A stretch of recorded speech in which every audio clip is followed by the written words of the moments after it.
का हो का बेचतारा? इवर बैगन का माय ठेला इज बैगन।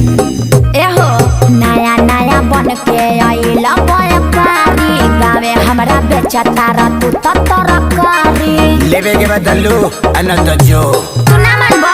नया नया बन के आइला व्यापारी गावे हमरा बेचतारा तू तो तरकारी इवर बैगन तो जवन पावे पसंद तना तन लेला डीजे बैगन आवा ये जान बैगन लेला आवा ये जान बैगन लेला